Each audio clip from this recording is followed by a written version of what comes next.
کریم اما بعد فاعوذ باللہ من الشیطان الرجیم بسم اللہ الرحمن الرحیم رب اشرح لی صدری ویسر لی امری واحلل عقدۃ من لسانی یفقہوا قولی رب زدنی علما رب زدنی علما رب زدنی علما۔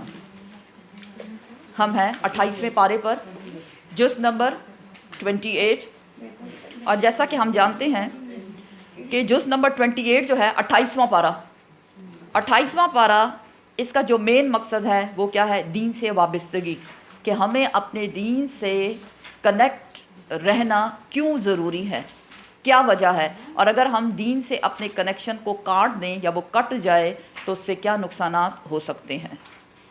تو آج کی جو ہماری سورہ ہے وہ ہے سورہ ممتحنہ۔ سورہ ممتحنہ جو ہے یہ جیسے کہ نام سے پتہ چلتا ہے امتحان کے بارے میں ہے، آزمائش ہونے والی ہے، امتحان ہونے والا ہے، اور اسپیشلی وہ امتحان جس میں محبتوں کو چیک کیا جاتا ہے، محبتوں کا امتحان۔ ہم بھی لیتے ہیں نا، لوگوں کا چیک کرتے ہیں کہ کتنا پیار کرتے ہیں ہم سے، تو یہاں ہے بیسیکلی امتحان لیا جائے گا۔ مدنی سورہ ہے جس کی 13 آیات ہیں اور 2 رکوع ہیں۔ امتحان ہے اس میں ایک صحابی کا، مومن عورتوں کا، وہ مومن عورتیں جو ہجرت کر کے مکہ سے مدینہ آ جائیں ان کا امتحان لیا جائے، اور ویسے بھی وہ مومنین جو اپنا سب کچھ چھوڑ کر اللہ کی خاطر مدینے میں آ کر بس گئے، دین کی سربلندی کے لیے، اللہ کی مدد کے لیے، ان کو بھی بہت سے امتحانات میں سے گزرنا پڑا۔ بسم اللہ الرحمن الرحیم۔ سورہ ممتحنہ۔ سورہ سٹارٹ کرنے سے پہلے میں آپ کو بیک گراؤنڈ بتا دوں کہ بتایا کیا گیا ہے یا شان نزول کیا ہے پہلی آیت کے بارے میں، کہ ایک آپ صلی اللہ علیہ وسلم نے جب صلح حدیبیہ کیا، تھوڑا سا پیچھے جائیں آپ، تو اس میں ایک شرط یہ تھی کہ 10 سال تک کوئی جنگ نہیں ہوگی۔ صلح حدیبیہ کب کیا گیا تھا؟ کچھ یاد ہے آپ کو؟ 6 ہجری میں، 6 ہجری میں کیا گیا تھا۔ اور ایک رول یہ بھی بتایا گیا تھا کہ اگر مکہ سے کوئی شخص مسلمان ہو کر مدینے والوں کے پاس آئے تو مدینے والے اس کو واپس کر دیں گے، جبکہ مدینہ میں اگر کوئی شخص مرتد ہو جائے یا مشرک ہو جائے اور اس کو مکہ بھیجا جائے تو مکے والے اس کو رکھ لیں گے۔ اور بھی کئی اس میں شرطیں رکھی گئی تھیں۔ اینی ویز آپ صلی اللہ علیہ وسلم نے فتح مکہ کی غرض سے ایک پلاننگ بنائی۔ فتح مکہ کب ہوئی تھی؟ 9 ہجری کو۔ پلاننگ کے مطابق آپ صلی اللہ علیہ وسلم نے صحابہ کرام کو جمع کر کے ان سے مشورہ کیا کہ وائی ناٹ کہ ایک بہت بڑا لشکر جنگ کی مقصد سے نہیں، خالی مارچ کرتے ہوئے مکہ میں داخل ہو اور ہم مکہ کو فتح کر لیں۔ اب یہ جو پلاننگ کی گئی تھی اس کے متعلق بہت کم لوگوں کو معلوم تھا، کیونکہ حکمت بھی یہی تھی کہ زیادہ تر لوگوں کو اس بارے میں نہ بتایا جائے۔ کیوں نہ بتایا جائے؟ کیونکہ بات کہیں مکے والوں تک نہ پہنچ جائے، کیونکہ اگر ان تک بات پہنچے گی تو وہ کیا کریں گے؟ وہ جنگ کی تیاری کریں گے، جبکہ ہم لوگ جنگ کی غرض سے نہیں جا رہے۔ ایک امن سے مارچ کیا جائے گا اور وہاں جا کر مدینے پہ کو فتح کر لیا جائے گا۔ اب چند ہی لوگ اس بات سے واقف تھے، جن میں ایک صحابی کا نام بتایا جاتا ہے حاطب بن ابی بلتہ۔ حاطب بن ابی بلتہ بدری صحابی تھے۔ بدری صحابی کون ہوتا ہے؟ وہ جس نے غزوہ بدر میں حصہ لیا۔ یہ خود تو آئے تھے ہجرت کر کے مکہ سے مدینہ، جب آپ صلی اللہ علیہ وسلم آئے تھے اس وقت کی بات ہے، لیکن ان کی جو فیملی تھی وہ نہ آ سکی۔ اب جو صحابی ہیں حاطب بن ابی بلتہ، انہوں نے کیا کیا کہ ایک خط لکھا، خفیہ خط، کس کے نام؟ قریش کے سرداروں کے نام، اور اس میں آپ صلی اللہ علیہ وسلم کی فتح مکہ کے متعلق جو پلاننگ کی گئی تھی وہ ساری ڈیٹیل لکھ دی کہ بھئی یہ پلاننگ ہو رہی ہے۔ اب اس صحابی نے ایسا کیوں کیا؟ ایسا اس لیے کیا تاکہ جو وہاں کے سردار ہیں وہ ان کی فیملی کی ٹیک کیئر کر سکیں، کیونکہ باقی جو صحابی تھے جن کی فیملیز وہاں رہ گئی تھیں وہاں ان کا کوئی نہ کوئی رشتہ دار آلریڈی موجود تھا جو ان کی ٹیک کیئر کیا کرتا تھا، لیکن اس صحابی کا وہاں اور کوئی نہیں تھا، اس لیے ان کا جو گھرانہ تھا وہ بہت خستہ حالی میں اپنی زندگی گزار رہے تھے، یعنی کھانے پینے کے بھی پرابلم، رہنے کا بھی، اور ظاہر ہے جب وہ پرابلم میں تھے تو ان کو یہاں تکلیف ہو رہی تھی، تو اس تکلیف سے اپنی فیملی کو نکالنے کے لیے انہوں نے یہ پلاننگ کی، خط میں سب کچھ لکھا۔ اب ہوا کیا کہ انہی دنوں ایک عورت جس کا نام سارہ بتایا جاتا ہے، سارہ ایک لونڈی تھی، کس کی لونڈی تھی؟ وہ بنو عبد المطلب کی، وہ مکہ سے مدینہ آتی ہیں کچھ ہیلپ لینے کے لیے، فائنینشیل ہیلپ بیسیکلی۔ جب وہ آتی ہیں مکہ سے مدینہ، سارہ لونڈی کا نام ہے، تو مدینے والوں نے ان کی خوب مدد کی، ان کو سواری دی، کپڑے دیے، کھانا دیا، کچھ مال اسباب جو بھی وہ کر سکتے تھے ان کو سب کچھ دیا۔ اب حاطب بن ابی بلتہ ان کو یہ چانس ملا کہ اب یہ خط وائی ناٹ میں اس کو دے دوں اور یہ جا کے وہاں ان تک پہنچا دے۔ اس عورت نے وہ خط لیا اور اس خط کو اس نے اپنے بند میں چھپا لیا، بند جوڑا جسے کہتے ہیں، اس میں اس نے اندر کر دیا۔ اب وہ جا رہی ہے، حضرت جبرائیل امین کے ذریعے اللہ سبحانہ و تعالیٰ نے آپ کو وحی کے ذریعے بتایا، اللہ کے پیغمبر تھے نا، کہ فلاں عورت ایسا ایسا کر کے یہ سب کچھ پوری پلاننگ بتا دی کہ یہ ہو رہا ہے۔ آپ صلی اللہ علیہ وسلم نے حضرت علی، حضرت مقداد اور حضرت زبیر، 3 صحابی، ان کو بھیجا، ان کو بتا کہ فلاں جگہ تک وہ عورت پہنچ چکی ہے، جاؤ اور اس سے وہ خط نکال کر لاؤ، کیونکہ بڑی خرابی ہو جانی ہے، وہ ایک خط وہاں پہنچے گا اور وہ تو لڑنے کے لیے تیار ہو جائیں گے، اور ہم نہیں چاہتے کہ کوئی خون خرابہ ہو۔ جب ان صحابہ کرام نے اس کو روکا، پہلے تو اس نے انکار کر دیا، لیکن جب انہوں نے کہا کہ اگر آسانی سے آرام سے نہیں دو گی تو ہم تو تمہیں مار دیں گے، اینی ویز جب اس کی تلاشی لی گئی تو اس کے جوڑے میں سے وہ خط نکلا۔ وہ خط آپ صلی اللہ علیہ وسلم کے پاس لایا گیا۔ آپ صلی اللہ علیہ وسلم نے حاطب بن ابی بلتہ کو بلایا اور اس سے پوچھا کہ تم نے ایسا کیوں کیا؟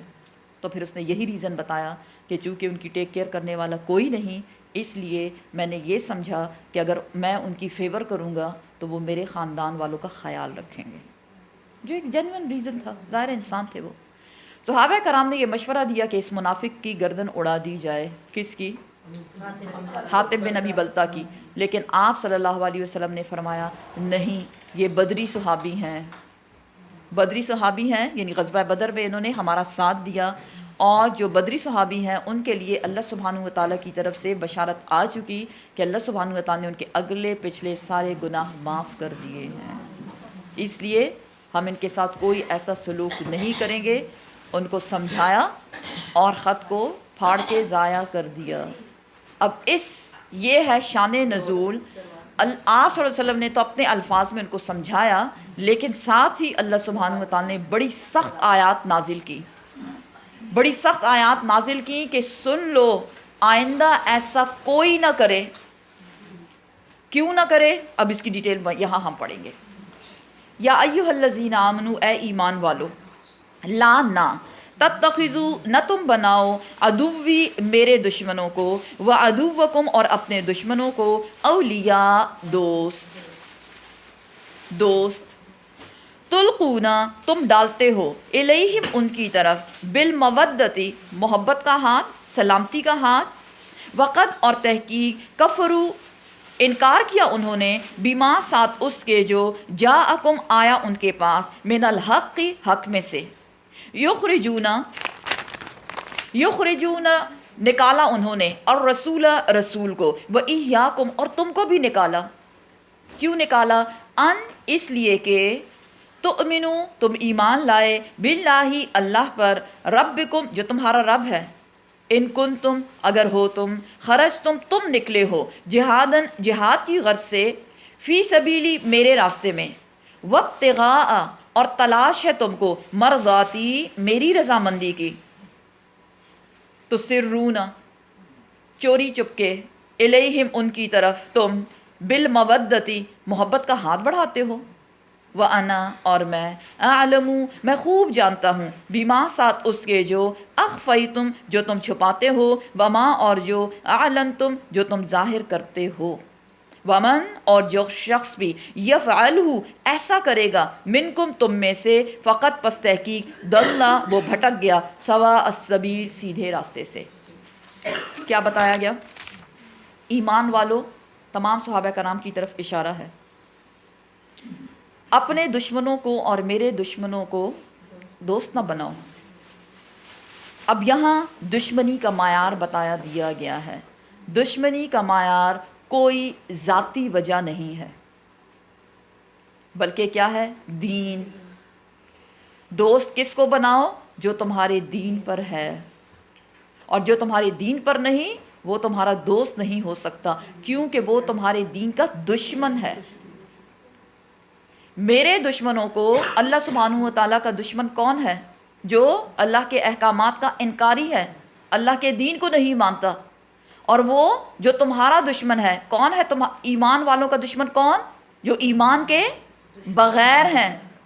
ایمان والوں کا دشمن کون؟ جو ایمان کے بغیر ہیں۔ ان کو اپنا دوست نہ بناؤ۔ اور تم کیا کرتے ہو؟ ان کی طرف محبت کا ہاتھ بڑھاتے ہو۔ کس کی طرف اشارہ ہے؟ جی، حاطب بن ابی بلتا کو بتایا جا رہا ہے، اور ان کو ڈائریکٹ کہہ کے باقیوں کو بھی بتایا جا رہا ہے کہ تم جو تمہارے دشمن ہیں میرے دشمن ہیں، یعنی دین کے دشمنوں سے دوستی رکھتے ہو، اور دوستی بھی ایسی کہ ان کو پیار محبت کے خط لکھتے ہو۔ حالانکہ وہ کون ہے؟ اب بتایا جا رہا ہے کہ ان سے دشمنی کس بات پر ہے۔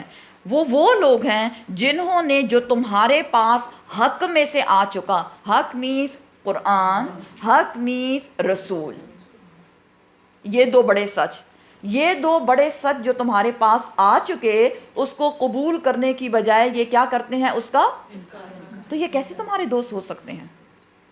دیکھیں دوستی کا معیار دیکھیں، کوئی ایسا نہیں ہے کہ ادھر سے انہوں نے قتل کیا، ادھر سے انہوں نے قتل کیا، وہ جو دشمنی، دنیاوی دشمنی جو شروع ہو گئی ہے، مجھے یہ پسند نہیں اور مجھے اس کا وہ نہیں پسند، اس کسی زمین پہ کسی عورت پہ کوئی جھگڑا نہیں۔ جھگڑا کس بات کا ہے؟ دین کا جھگڑا ہے۔ وہ جو حق ان کے پاس آ گیا، جو تم نے تو قبول کر لیا لیکن انہوں نے اس کا انکار کر دیا، تو کیا تم ایسے لوگوں سے دوستی کرتے ہو؟ اور یہ بھی چھوڑو، انہوں نے خود قبول نہیں کیا لیکن ساتھ ہی انہوں نے اور کون سا بڑا گناہ کیا؟ انہوں نے نکالا رسول کو اور تم کو۔ کہاں سے نکالا؟ بات سمجھ رہے ہیں نا؟ مکہ سے، کیونکہ مکے والوں کو پیار کا محبت کا خط لکھا گیا تھا، پلاننگ جو بتائی جا رہی تھی۔ ان لوگوں نے ایک تو رسول کا انکار کیا، قرآن کا انکار کیا، ایک اللہ کی عبادت نہیں کرتے، بتوں کو پوجنے والے لوگ ہیں، یہ ساری خرابیاں، پوری لسٹ بنتی ہے اس کی۔ اور دوسری اس سے بھی بڑھ کر تمہیں اور تمہارے رسول کو اپنے گھروں سے نکال دیا۔ قصور کیا تھا؟ کیا تھا قصور؟ ساتھ میں بتایا جا رہا ہے ان تؤمنو، تمہارا قصور یہ تھا کہ تم ایمان لائے ایک اللہ پر جو تمہارا رب ہے۔ تو دشمنی کہاں سے شروع ہوئی؟ دین کی بنیاد پر، دین کی بنیاد پر۔ اس لیے اللہ سبحانہ و تعالیٰ اب دوبارہ یہ سارا بتانے کے بعد پھر سے کہتے ہیں ان کنتم خرجتم، اے صحابہ کرام اگر تم اپنے گھروں سے میرے راستے میں جہاد کی غرض سے اور صرف میری رضا حاصل کرنے کی غرض سے نکلے ہو تو وہ تمہارے دوست نہیں ہو سکتے۔ اور اسی غرض سے تو نکلے تھے نا، یا کوئی اور مقصد تھا؟ اگر تمہیں میری رضا چاہیے پیچھے مڑ کے نہ دیکھو، ان سے دوستیاں نہ کرو، لیکن تم کیا کرتے ہو؟ انڈر گراؤنڈ ان کو محبت کا پیغام پہنچاتے ہو، ان سے تم دوستی کرتے ہو۔ کیا تم نہیں جانتے وَأَنَا أَعْلَمُ کہ میں سب جانتا ہوں؟ کون؟ اللہ سبحانہ و تعالیٰ کیا کیا جانتا ہے؟ وہ سب کچھ جو تم چھپاتے ہو، اور وہ سب کچھ چھپاتے ہو مین جو تم نے انڈر گراؤنڈ خط لکھا، اور وہ سب کچھ جو تم ظاہر کرتے ہو۔ اب ہوگا کیا؟ جو شخص ایسا کرے گا، پہلے منع کیا گیا، منع کرنے کی وجہ بتا دی گئی، اب ساتھ میں کیا بتایا گیا؟ منع کرنے کے باوجود جو بھی ایسا کرے گا وہ یہ یاد رکھے وہ بھٹک گیا ہے سیدھے راستے سے۔ کون سا سیدھا راستہ؟ صراط مستقیم جو جنت کی طرف جانے والا ہے۔ جو شخص ایسا کرے گا، جو قانون اللہ نے دیا اس کی خلاف ورزی کرے گا، اٹ مینس اس نے صراط مستقیم کو چھوڑ کر کوئی اور راستہ اپنا لیا، اور صراط مستقیم کے سوا جتنے بھی راستے ہیں سب بھٹکنے والے ہیں، سب گم کر دینے والے راستے ہیں۔ اور ان لوگوں کا حال کیا ہے جن سے تم محبت کرتے ہو؟ ان اگر یثقفوکم، اگر وہ پائیں تم کو، اگر ان کا بس چلے اور وہ تم کہیں مل جاؤ ان کو، یکونو تو وہ ہو جائیں، لکم تمہارے لیے، اعداء دشمن، اگر ان کو موقع ملا تو وہ خوب دشمنی نبھائیں گے تمہارے ساتھ۔ اور دشمن کیا کرتا ہے؟ مارتا ہے۔ دشمن کیا کرتا ہے؟ مارتا ہے۔ اگر ان کو موقع ملا تو یہ تم سے کوئی دوستی نہیں کرنے والے، بلکہ یہ خوب دشمنی نبھائیں گے۔ وَيَبْسُطُوا، اور وہ بڑھائیں گے، الیکم تمہاری طرف، ایدیہم اپنے ہاتھوں کو، کس غرض سے؟ مارنے کے لیے۔ وَأَلْسِنَتَهُمْ، اور ان کی جو زبانیں ہیں، ان کے جو بول ہیں، بِالسُّوء، وہ اس سے بھی زیادہ برے ہیں، وہ اپنی زبانیں اس سے بھی زیادہ برے طریقے سے تمہارے لیے استعمال کرتے ہیں اور خوب پروپیگنڈا کرتے ہیں تمہارے خلاف۔ وَوَدُّوا، کیوں کرتے ہیں وہ ایسا؟ وَوَدُّوا، اور وہ چاہتے ہیں، لو کاش، تکفرون، تم بھی کفر پر اتر آؤ، جیسے وہ کافر ہیں۔ کس چیز کا کفر کیا انہوں نے؟ حق کا انکار۔ پیچھے پڑھا نا ابھی، ان کے پاس حق آ گیا لیکن انہوں نے اس کا انکار کر دیا۔ وہ ایسا کیوں کرتے ہیں؟ کیونکہ وہ یہ چاہتے ہیں کہ کاش تم بھی ان کی طرح کافر بن جاؤ۔ تو اگر تم بھی ان کی طرح کافر بن گئے تو ہوگا کیا بنے گا؟ تمہارا بھی وہی حال ہوگا جو ان کا حال ہونے والا ہے۔ سورہ آل عمران میں ہم پڑھتے ہیں اسی طرح کا ایک ٹاپک کہ یا ایھا الذین آمنوا لا تتخذوا بطانۃ من دونکم ولا یألوکم خبالا ودوا ما عنتم قد بدت البغضاء من افواہہم وما تخفی صدورہم اکبر۔ اے ایمان والو، ان لوگوں کو اپنا دوست نہ بناؤ۔ وہ کون؟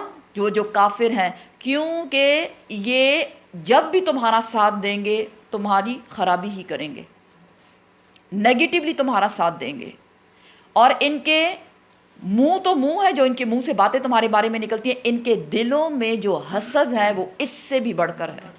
تو اگر ان کا بس چلے اور ان کو موقع ملے تو یہ تمہیں جینے نہ دیں، تمہارا صفایا ہی کر دیں، کیونکہ یہ کیا چاہتے ہیں؟ جیسے ہم کافر ہیں ایسے تم بھی کافر بن جاؤ۔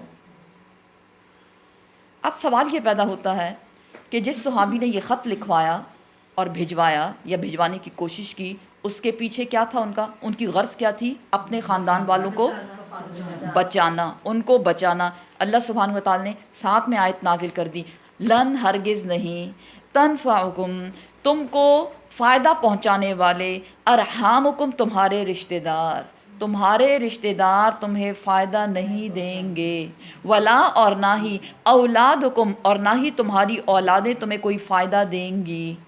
کیوں نہیں دیتے؟ رشتہ داروں سے بھی فائدہ ملتا ہے، اولادوں سے بھی فائدہ ملتا ہے۔ کب؟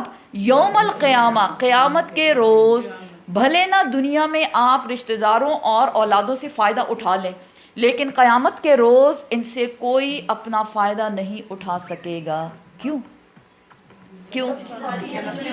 ہاں جی، کیونکہ قیامت کے روز ہر انسان کو اپنی فکر پڑی ہوگی، نفسی کا عالم ہوگا۔ تو کون ہے جو کسی کے کام آئے؟ وہ تو اپنے آپ کو، کیونکہ قرآن میں ہم پڑھتے ہیں یوم یفر المرء من اخیہ و امہ و ابیہ و صاحبتہ و بنیہ، بھائی سے بھاگے گا اور ماں باپ ساتھ چھوڑ دیں گے، وہ بھی بھاگ جائیں گے۔ ہاں کہ دنیا میں دیکھا جائے تو سب سے سچا رشتہ جو ہے وہ ماں باپ کا ہے۔ بچے کتنے ہی نافرمان کیوں نہ ہوں لیکن وہ اپنے ماں باپ کی آنکھوں کا تارا ہوتے ہیں، ایسا ہے یا نہیں؟ موسٹلی مائیں بیٹھی ہوئی ہیں، سوچیں آپ کہ ہم اپنے بچوں کے ساتھ کیا سلوک کرتے ہیں، اپنا آرام، سکھ، چین سب ان کے لیے خراب کرتے ہیں لیکن وہ آرام سے رہیں۔ لیکن قیامت کے روز وہ بھی بھاگ جائیں گے۔ وہ صاحبتہ و بنی، وہ پیار کرنے والی خوبصورت بیوی، بڑی چاہ کر بیاہ کر لائے تھے، وہ بھی ساتھ چھوڑ گئی۔ وہ بیٹا جس کے پیدائش کے لیے بڑی دعائیں، بڑی منتیں مانگی تھیں، وہ بھی چھوڑ گیا۔ ہاں جی، سب ساتھ چھوڑ جائیں گے، کیونکہ ہر انسان کو اس دن اپنی اپنی فکر ہوگی۔ تو دنیا میں اپنے رشتہ داروں، اپنی اولادوں کی خاطر اللہ کو ناراض کر کے تمہیں کچھ نہیں ملنے والا، کیونکہ آخرت میں یہ تمہارے کام نہیں آئیں گے۔ سورۃ التوبہ میں ہم نے پڑھا، اللہ سبحانہ و تعالی نے حکم دیا کہ یا ایھا الذین آمنوا لا تتخذوا آباءکم و اخوانکم اولیاء، اے ایمان والو اپنے باپ اپنے بھائیوں کو دوست نہ بناؤ۔ دوست نہ بنائیں، کیوں نہ بنائیں؟ اس لیے ساتھ میں وجہ بتا دی گئی، ان استحب الکفر علی الایمان، اگر وہ کفر سے ایمان کے مقابلے میں زیادہ محبت کرتے ہیں تو ایون اپنے باپوں اور اپنے بھائیوں ان سے بھی دور رہو۔ کتنی سخت آیت ہے کہ نہیں؟ کیا کر رہے ہیں ہم نے اپنی محبتوں کا معیار کیا رکھ لیا ہے؟ دنیاوی نعمتیں اور دنیاوی آسائشیں جہاں جہاں سے ملتی ہیں اس کو لیتے جاؤ۔ نہیں، قرآن کیا بتا رہا ہے؟ معیار کیا بناؤ؟ دوستی کا، محبت کا معیار دین بناؤ۔ اس لیے کیا بتایا گیا؟ نہ تمہارے رشتہ دار، نہ تمہاری اولادیں، بیٹے بیٹیاں، کوئی بھی قیامت کے روز کام آنے والی۔ کیوں؟ یفصلو، جدائی ڈال دی جائے گی، بینکم، تمہارے درمیان، سب الگ الگ ہو جائیں گے۔ اور حدیث بتاتی ہے کہ قیامت کے روز گروپس بنائے جائیں گے۔ گروپس کے کس کس چیز کے؟ چوری کرنے والے سارے چور ایک ساتھ، والدین کے نافرمان سارے ایک ساتھ۔ بڑی گاسپنگ چلتی ہے نا، میرے والدین، میرے پیرنٹس یار بس بڑے سخت ہیں، یہ کرتے ہیں یہ کرتے ہیں۔ دوست بیٹھ کے جب یہ باتیں کرتے ہیں نا، جیسے دنیا میں باتیں کرتے ہیں ایسے وہاں بھی ان کو وہاں جمع کر دیا جائے گا۔ جھوٹ بولنے والے، چغلیاں کرنے والے، غیبت والے اینڈ سو آن، سب کو الگ الگ کر دیا گیا۔ اب ہوگا کیا؟ ایسا نہیں ہوگا کہ آپ اپنی پسند سے جائیں گے، اچھا میں اس گروپ میں جاؤں، وہاں میرے دوست ہیں، یہاں میرے دوست ہیں۔ دوستی ووستی کچھ نہیں، جس کا جو عمل ہوگا وہ جیسے میگنیٹ کھنچتا ہے نا، ایسے میگنیٹ کی طرح وہ کھنچ کھنچ کر اپنے اپنے گروپس میں چلے جائیں گے۔ تمہارے درمیان، رشتہ داروں کے درمیان جدائیاں ڈال دی گئیں، اور مومنین کا بھی الگ گروپ ہوگا، متقین کا الگ ہوگا، صالحین کا الگ ہوگا۔ وہی ہے نا، مقربین کا الگ، اصحاب الیمین الگ ہیں، اصحاب الشمال الگ ہیں، پیچھے اس کی ڈیٹیل گزر چکی۔ تو وہ سب الگ الگ کر دیے جائیں گے، جدائیاں ڈال دی جائیں گی۔ تو اب یہ ضروری نہیں ہے کہ ایک چھت کے نیچے رہنے والے ماں باپ اور اس کے 4-5 بچے ایک ہی گروپ میں جائیں۔ دیکھیں نا، سب کا عمل آپ غور کریں، سب اپنے اپنے گھروں کو لیں کہ ہر ایک گھر میں رہنے والے جو ہمارے ساتھ رہتے ہیں ان کے ایمان کا لیول ڈیفرنٹ ہے یا نہیں؟ ان کے جیسے ایمان کا لیول ڈیفرنٹ ہے، ایسے عمل کا لیول جو ہے وہ ڈیفرنٹ ہے۔ پھر ہم کیا کہتے ہیں؟ مینٹل لیول بہت ڈیفرنٹ ہے۔ مینٹل لیول ملتا ہے اور مینٹل لیول نہیں ملتا، مختلف نام دے دیے ان چیزوں کو ہم نے۔ یہاں کیا بتایا جا رہا ہے؟ جدائیاں ڈال دی گئیں، سب اعمال کے مطابق اپنے اپنے گروپ میں چلے جائیں گے۔ واللہ، اور اللہ سبحانہ و تعالیٰ، بما، ساتھ اس کے جو تعملون، تم عمل کرتے ہو، بصیر، اس کو دیکھ رہا ہے۔ سب اللہ دیکھ رہا ہے کہ کون انڈر گراؤنڈ کیا کرتا ہے اور کون ظاہری طور پر کیا کرتا ہے۔ قد تحقیق کانت ہے لکم، تمہارے لیے، اسوۃ حسنہ، ایک بہترین نمونہ، فی ابراہیم، ابراہیم علیہ السلام کی زندگی میں۔ اب دین کی بات، رشتہ داروں کی بات، دوستی اور دشمنی کی بات کے بعد پہلا جو ذکر آیا حضرت ابراہیم علیہ السلام کا۔ کیوں آیا؟ As a role model. Role model وہاں کیوں بنائے گئے؟ اس لیے کہ حضرت ابراہیم علیہ السلام نے اللہ کے دین کی خاطر اپنا سب کچھ چھوڑ دیا۔ کس کس کو چھوڑا؟ والدین کو چھوڑا اور اپنی ساری برادری کو چھوڑا، اپنے وطن کو چھوڑا۔ اے لوگوں، اس کو رول ماڈل بنا کے دیکھو، کیونکہ ہم لوگوں کی پرابلم کیا ہے کہ ہم رشتہ داروں کا یا دوستوں کا، چاہے وہ دین پہ نہ بھی ہوں، ان کے ساتھ اس لیے رہتے ہیں یا ان سے دوستیاں اور رشتہ داریاں اس لیے رکھتے ہیں کہ ہم کیا کہتے ہیں کہ اگر ہم بات نہیں مانیں گے ہائے تو ہم تو بڑے اکیلے ہو جائیں گے۔ تو یہاں بتایا جا رہا ہے کہ ابراہیم علیہ السلام کتنے اکیلے ہو گئے تھے۔ دیکھیں، سب سے قریبی رشتہ والدین کا، وہ بھی نہیں رہا۔ برادری تو بعد میں آتی ہے نا، پہلے پیرنٹس آتے ہیں۔ بہن، بھائی، والدین، یہ سارے قریبی رشتے سب کو چھوڑا۔ دیکھو اور اللہ نے اس کو کیسے کیسے نوازا۔ تو اس بات کا ڈر نہ رکھیں کہ اس بات کا ہائے ہم اکیلے ہو جائیں گے۔ تو ظاہر اکیلے آئے اور اکیلے ہی تو یہاں سے جانا ہے. جب وہاں ہمیں کوئی چھڑوا نہیں سکتا اللہ سبحانہ و تعالیٰ سے، تو یہاں ہم لوگوں کی محبت میں اپنے آپ کو کیوں قید کریں؟ کیا بتایا جا رہا ہے؟ اے لوگو، اب یہ پوری آیات بتانے کے بعد دوستی کا معیار کیا ہونا چاہیے، اب ایک مثال بتائی جا رہی ہے، کیونکہ ہم انسانوں کی نیچر کیا ہے، ہم مثال سے زیادہ اچھے سے سیکھ سکتے ہیں. قد تحقیق کانت ہے تمہارے لیے ایک بہترین نمونہ فی ابراہیم، ابراہیم علیہ السلام کی زندگی میں، والذین اور وہ لوگ جو معہو جو ان کے ساتھ تھے. ان کے ساتھ تھے مینس جن نے ان کو فالو کیا. کیا فالو کیا؟ دین کی خاطر اپنوں کو چھوڑ دیا. جب قالو وہ کہنے لگے ابراہیم علیہ السلام اور ان کے ساتھی، کیا؟ لقومہم اپنی قوم سے، انا بے شک ہم، براء ہم بریء الذمہ ہیں، منکم تم سے. بریء الذمہ مینز بائیکاٹ کرتے ہیں، ہم بائیکاٹ کرتے ہیں تم سے. ومما اور اس سے جو تعبدون جس کو تم پوچھتے ہو، من دون اللہ اللہ کے سوا. کن کو پوچھتے تھے؟ بتوں کو. ہم تمہارے الہوں یعنی تمہارے بتوں اور تم سے بائیکاٹ کرتے ہیں، بریء الذمہ ہیں، ہم بیزار ہیں. کفرنا ہم انکار کرتے ہیں، بکم تم سے، وبدا اور ہم ظاہر کرتے ہیں، بیننا اپنے درمیان، و بینکم اور تمہارے درمیان، العداوت دشمنی، والبغضاء اور بغض کو، ابداً ہمیشہ ہمیشہ کے لیے. اعلان کر دیا ابراہیم علیہ السلام نے کہ اے میری قوم کے لوگوں، ساتھ میں میرے ماں باپ سب شامل ہو، میرے قریبی رشتہ دار بھی، میں ایک اللہ کو مانتا ہوں اور تم کن کو مانتے ہو؟ بتوں کو. اس لیے میرا اور تمہارا راستہ الگ الگ ہے. دیکھیں کوئی کمپرومائز نہیں کیا. ہم تو چھوٹی چھوٹی باتوں پہ کمپرومائز کرتے ہیں، کوئی بات نہیں کوئی بات نہیں، نہیں بات ہے، بات ہونی چاہیے. میں اعلان جنگ کرتا ہوں، میں بریء الذمہ ہوں، میں سوشل بائیکاٹ کرتا ہوں، کمپلیٹ بائیکاٹ. کس بات کا؟ اس بات پر کہ تمہارا اور میرا. اب کیا چیز مختلف ہے آپس میں؟ دیکھیں زبان ایک ہے، وطن ان کا ایک ہے، سارے وہ کہتے ہیں نا رسم و رواج جو ہم بڑی اس کو ترجیح دیتے ہیں وہ بھی ایک ہے، لیکن ڈیفرنٹ کیا ہے؟ دین. ایک جگہ ایمان ہے، دوسری جگہ ایمان نہیں ہے. اس کو سامنے رکھتے ہوئے میں تم سے بریء الذمہ ہوں، مطلب تعلق ختم. اکثر لوگ پوچھتے ہیں صلہ رحمی اور یہ قطع رحمی کا ذرا بتائیں کہ ہم کہاں گناہ گار ہو سکتے ہیں اور کہاں گناہ گار نہیں ہو سکتے. بتایا جا رہا ہے صلہ رحمی کیا ہے. اعلان جنگ کر دیا، نہیں چاہیے تمہاری رشتہ داری، نہیں چاہیے، نہیں چاہیے ایسے والدین بھی نہیں چاہیے ایسے، جو کون ہیں؟ جو مشرک ہوں. ابداً ہمیشہ ہمیشہ کے لیے، فار ایور، حتی ہاں اس وقت تک. کب تک؟ تؤمنو تم ایمان لے آؤ، باللہ اللہ پر. کون اللہ؟ وحدہ جو ایک اکیلا ہے. اگر تم اللہ پہ ایمان لے آؤ گے، اوکے ہم تمہارے ساتھ، ہم تمہارے دوست ہیں. یہ ہونا چاہیے دوستی کا معیار.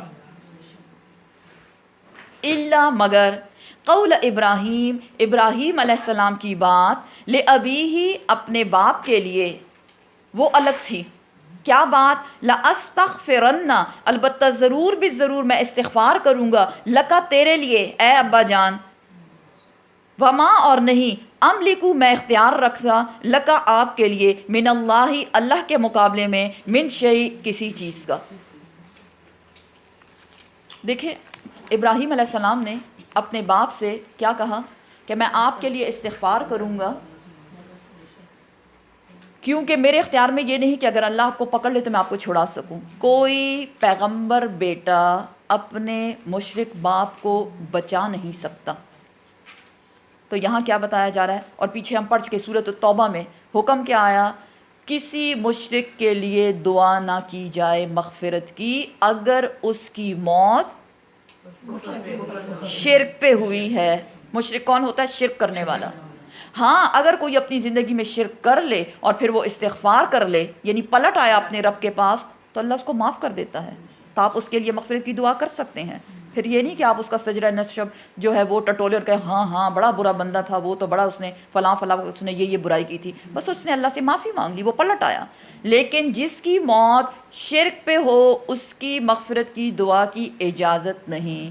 اکثر اس بات کو لوگ بڑا ہائی لائٹ کرتے ہیں، ابراہیم علیہ السلام نے بھی تو اپنے مشرک باپ کے لیے دعا کی تھی، لیکن قرآن ہی بتاتا ہے کہ جب ان کے لیے واضح ہو گیا کہ میرا باپ اللہ کا دشمن ہے، اللہ کا دشمن مینز پکا مشرک ہے، تو اس کے بعد انہوں نے اپنے باپ کے لیے کبھی دعا نہیں مانگی، اور جو دعا مانگی تھی انہوں نے اپنے باپ سے کہا میں دعا مانگوں گا۔ وہ ایک وعدہ تھا جس کو انہوں نے نبھایا، ایک بار نبھایا، لیکن جب بات واضح ہو گئی کہ وہ پلٹنے والا نہیں، وہ اللہ کا دشمن ہے، دین کا دشمن ہے، اس کے بعد انہوں نے اپنے باپ کے لیے کبھی دعا نہیں کی۔ دعائیں کی، کیا دعائیں کی؟ ربنا، اے ہمارے رب۔ ابراہیم علیہ السلام اور ان کے فالورز اللہ سے دعا کر رہے ہیں، کیا؟ ربنا، اے ہمارے رب، علیکا، تجھ پر، توکلنا، ہم نے بھروسہ کیا۔ برادری بچھڑ گئی، وطن بچھڑ گیا، تو اب ہم کیا کریں گے؟ ہم نے اپنے آپ کو یا اللہ تیرے حوالے کر دیا، اپنے آپ کو اللہ کے حوالے کر دے، وہ ٹیک کیئر کرے گا۔ وَإِلَيْكَ، اور تیری طرف، اَنَبْنَا، ہم رجوع کرتے ہیں، وَإِلَيْكَ، اور تیری طرف ہی، المصیر، ہمیں لوٹنا ہے، ہمیں لوٹنا ہے۔ At the end of the day کدھر جائیں گے؟ چاہے پوری دنیا گھوم لیں، یہ امریکہ گئے، کینیڈا گئے، آسٹریلیا، نیوزی لینڈ، پوری دنیا گھوم گئے، لیکن جانا کہاں ہے؟ پلٹنا کدھر ہے؟ اللہ ہی کے پاس۔ ربنا، اے ہمارے رب، لا، نہ، تجعلنا، نہ تو بنانا ہم کو، فتنتاً، آزمائش۔ ربنا لا تجعلنا فتنتاً، اے اللہ نہ تو ہم کو بنانا آزمائش، للذین، ان لوگوں کے لیے، کفروا، جنہوں نے کفر کیا، کفر کرنے والوں کے لیے ہمیں آزمائش نہ بنانا۔ کیسے؟ کہ جو کافر ہیں وہ ہم پر حاوی ہو جائیں، یا ہم سے کفر کروائیں، یا ہم پہ ظلم کریں۔ فتنے سے مراد یہاں یہ ہے کہ یا اللہ کافروں کے لیے ہمیں فتنہ نہ بنانا۔ وغفر لنا، یا اللہ بخش دے ہم کو۔ اللہ اکبر، اللہ کی خاطر سب کچھ چھوڑ رہے ہیں اور پھر بھی کیا کہہ رہے ہیں؟ وغفر لنا، یا اللہ بخش دے ہم کو۔ ربنا، اے ہمارے رب، اے ہمارے رب تو ہم کو بخش دے۔ انکا، بے شک تو، اے اللہ سبحانہ وتعالی، العزیز، تو ہی غالب ہے، تو ہی غالب ہے، الحکیم، اور تو ہی حکمت والا ہے۔ بے شک ابراہیم علیہ السلام کو ابو الانبیاء بھی کہا جاتا ہے۔ کیوں؟ کیونکہ ان کی اولادوں میں سب سے زیادہ نبی آئے۔ بنو اسرائیل جو تھے وہ کہاں سے تھے؟ حضرت اسحاق علیہ السلام کی اولاد میں سے، اور بنو اسماعیل میں سے پھر اللہ سبحانہ وتعالی نے آپ صلی اللہ علیہ وسلم کو اٹھایا، اس لیے ان کو ابو الانبیاء کہا جاتا ہے۔ اللہ سبحانہ وتعالی نے ابراہیم علیہ السلام کی بہت آزمائش کی، بہت امتحانوں میں ان کو ڈالا، لیکن انہوں نے ہر امتحان کو اچھے سے نبھایا۔ یہی وجہ ہے کہ اللہ سبحانہ وتعالی نے انعام کے طور پر ان سے کیا کہا؟ انی جاعل للناس اماما، بے شک میں تجھے لوگوں کے لیے امام بنانے والا ہوں، لوگوں کے لیے، رہتی دنیا تک تجھے امام بنایا جا رہا ہے۔ تو انہوں نے ایک دم سے کہا وقال من ذریتی، اور فرمایا اور میرے بچوں کا کیا ہوگا؟ یا اللہ وہ بھی امام بنیں گے؟ تو اللہ سبحانہ وتعالی نے جواب کیا دیا؟ لا ینال عہد الظالمین، میرا یہ وعدہ ظالموں سے نہیں ہے۔ ظالم مینز شرک کی طرف اشارہ تھا کہ جو شرک کرے گا اس سے میرا ایسا کوئی وعدہ نہیں، ہاں جو تیرے نقش قدم پر چلے گا اس کو بنایا جائے گا امام۔ اس لیے مزید کیا بتایا؟ لقد کان لکم، البتہ تحقیق ہے تمہارے لیے، فیہم، ان میں کن میں؟ حضرت ابراہیم اور ان کے فالورز میں، اسوۃ حسنہ، ایک بہترین نمونہ، لمن، ہر اس شخص کے لیے۔ اب ان کو رول ماڈل کون بنائے گا؟ ہر وہ شخص، کانا ہے وہ، یرجو، امید رکھتا، اللہ سے وہ امید رکھنے والا ہے۔ کس چیز کی امید؟ ربنا توکلنا، کہ میں نے اپنے آپ کو اللہ کے حوالے کر دیا، اب وہی مجھے تھام لے گا۔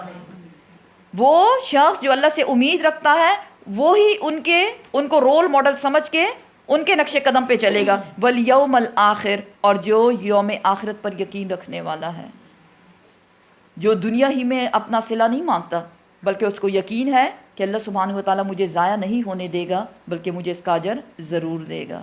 وَمَن يَتَوَلَّ، لیکن یہ سب کچھ جاننے کے باوجود جو شخص منہ موڑے گا، کس چیز سے منہ موڑے گا؟ ابراہیم علیہ السلام کی اسوہ حسنہ سے، ان کو رول ماڈل نہیں بنائے گا۔ فَإِنَّ اللَّهَ، پس بے شک اللہ سبحانہ وتعالیٰ، وہ ہے الغنی بے نیاز، الحمید بہت سی خوبیوں والا۔ اللہ سبحانہ وتعالیٰ کو تمہاری ضرورت نہیں ہے، کیونکہ حدیث قدسی بتاتی ہے، اللہ سبحانہ وتعالیٰ فرماتے ہیں اگر زمین پر موجود جن و انس اور تمام مخلوقات فاجر اور کافر بن جائیں، سب کے سب برے بن جائیں، تب بھی وہ میرے الہ ہونے میں کوئی کمی نہیں کر سکتے، مجھے کوئی فرق نہیں پڑتا۔ اور اگر زمین پر موجود جن و انس اور تمام مخلوقات مومن، صالح، مقربین میں شامل ہو جائیں، اتنے اچھے اچھے عمل کریں، تب بھی وہ میرے الہ ہونے میں کوئی اضافہ نہیں کر سکتے۔ اللہ سبحانہ وتعالیٰ کسی کا محتاج نہیں، اللہ الصمد، اللہ بے نیاز ہے، بلکہ ہم سب اس کے محتاج ہیں۔ قرآن بتاتا ہے فَكَفَرُوا وَتَوَلُّوا، استغنى اللہ، جو کفر کریں اور منہ موڑ لیں وہ یہ جان لیں کہ اللہ ان سے بے نیاز ہے، اللہ کو ان کے توجہ کی ضرورت نہیں ہے۔ اصل اللہ، امید ہے اللہ سبحانہ وتعالیٰ، ان یہ کہ یجعل، وہ بنا دے، بینکم تمہارے درمیان، و بین الذین اور ان لوگوں کے درمیان، عادیتم جو تمہارے دشمن ہیں، منہم ان میں سے، مودہ محبت۔ اللہ اکبر۔ اب اس آیت میں ایک ٹپ دی جا رہی ہے۔ کیا ٹپ دی جا رہی ہے؟ کبھی آپ نے سنا ہوگا، عام بول چال میں ہم کہتے ہیں اتنا میٹھا نہ بنو کہ کوئی تمہیں نگل جائے، اور اتنے کڑوے نہ بنو کہ کوئی تمہیں اگل دے۔ بس یہی چیز ہے اس آیت میں، کہ اگر تم کسی سے بغض عناد رکھتے ہو، نفرت رکھتے ہو، یو نیور نو کہ آنے والے حالات ایسے پلٹا کھائیں کہ وہ تمہارے جگری دوست بن جائیں۔ ولید بن مغیرہ نام سنا ہوگا آپ نے، اس کا بیٹا تھا خالد بن ولید۔ خالد بن ولید دین کا دشمن، غزوہ احد جو تھی اس میں بہت بڑا نقصان خالد بن ولید کی وجہ سے مسلمانوں کو پہنچا تھا، لیکن جب وہ ایمان لے کر آیا تو اس نے جو اسلام کی، جو دین کی خدمت کی، ان کو ہمیشہ یاد رکھا جائے گا۔ سمجھ رہے ہیں نا بات کو؟ یہاں کیا بتایا جا رہا ہے کہ شاید، کیونکہ اللہ سب کچھ کر سکتا ہے، دلوں کو پھیرنا اور دلوں کو جوڑنا یہ اللہ کے ہاتھ میں ہے، یہ بات یاد رکھیں۔ ہر دل اللہ کی مٹھی میں ہے، جیسا چاہے اس کو پلٹ دے۔ اس یہ دعا سکھائی گئی، یا مقلب القلوب ثبت قلبی علی دینک، اے دلوں کو الٹ پلٹ کرنے والے میرے دل کو دین پر جما دے۔ تو کبھی اس خوش فہمی میں نہ رہیں بہت کچھ سیکھ لیا ہے اور بس اب ایسے ہی رہیں گے، نو، یو نیور نو کہ اگلا کون سا لمحہ خدا نہ خواستہ انسان کو بہکا دے۔ تو یہاں کیا بتایا جا رہا ہے؟ امید ہے وہ لوگ کہ جن کے ساتھ تمہاری دشمنی ہے، اللہ ان کے تمہارے دلوں میں محبت ڈال دے، اور ایک ایمان والا یا جو مومن ہے اس کے محبت کا معیار کیا ہے؟ کن سے محبت کرتا ہے مومن؟ ایمان والوں سے۔ تو یہاں بیسیکلی اشارہ ہے ایمان والوں کی طرف اور کفار کی طرف۔ بے شک ابھی وہ کفر میں ہیں، بے شک ابھی ان کو دین پسند نہیں ہے، لیکن ابو سفیان کی مثال لیں، وہ بھی تو دین کا دشمن تھا، اور ایسے بہت سے نام۔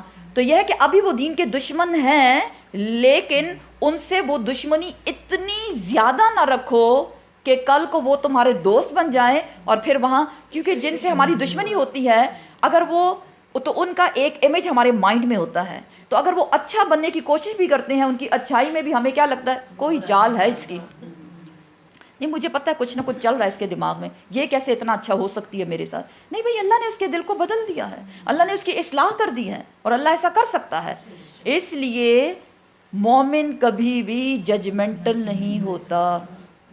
ہم کہتے ہیں نا مجھے پتہ ہے فلاں کے دل میں کیا فلاں کے دماغ میں کیا چل رہا ہے، یہ بھی شرک میں آتا ہے، اور جو کہہ دیا وہ کہہ دیا، اللہ اس کے لیے اب معاف کر دیں، ہمیں آئندہ بچیں ان الفاظ سے۔ دیکھیں کتنی ایک ہم چھوٹی سی بات سمجھتے ہیں، کتنی بڑی بات ہے، آپ شرک کر رہے ہیں.